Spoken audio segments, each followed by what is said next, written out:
Hi, I'm Josh. Hi, Josh. This is what are and how to solve two-step equations. So, what are two-step equations? A two-step equation is an equation with terms and factors and only one variable that we're solving for. For most of our purposes and what is most often seen, that variable will be x.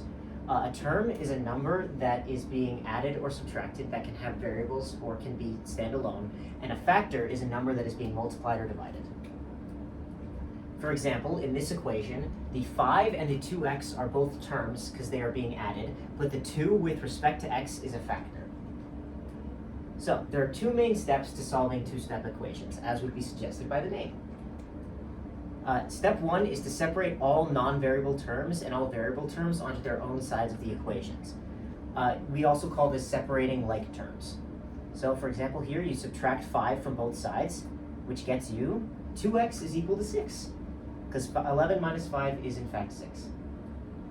Our second step is to multiply or divide factors from both sides of the equation, so we are left with just the variable on one side and our answer on the other side.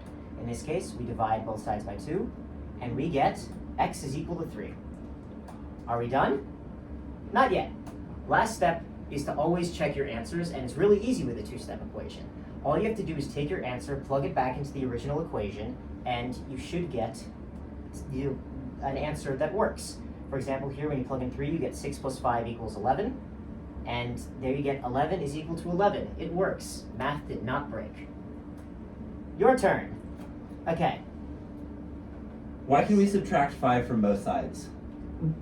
Because it is an equation and both sides are always equal, you have to keep both sides equal to each other. So whatever operation you do to one side of the equation, you have to do to the other side of the equation.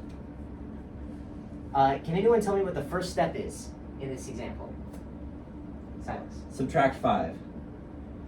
No, there's no 5 on this equation. Can anyone else give it a shot?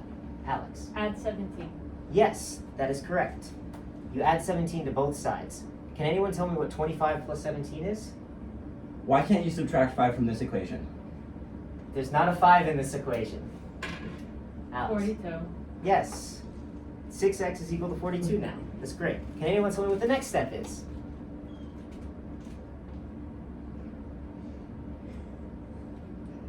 Alex.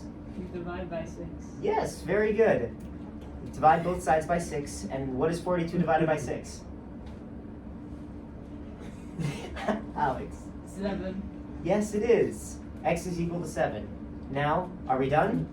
Not Yes. yet. Not yet. We have to check our answers. So we plug in 6. What is 6 times 7? 42. Yes.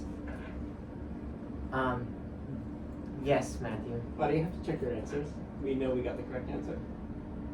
You don't always know. You may be incorrect sometimes. Why? Because sometimes you make silly mistakes along the way. I make them myself too. Can anyone tell me what 42 minus 17 is?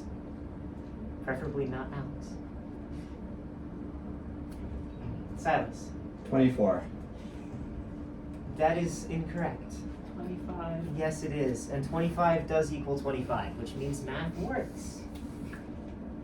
Okay, a fun way to remember. This is a fun little mnemonic thingamajig designed to make you be able to see. So repeat after me.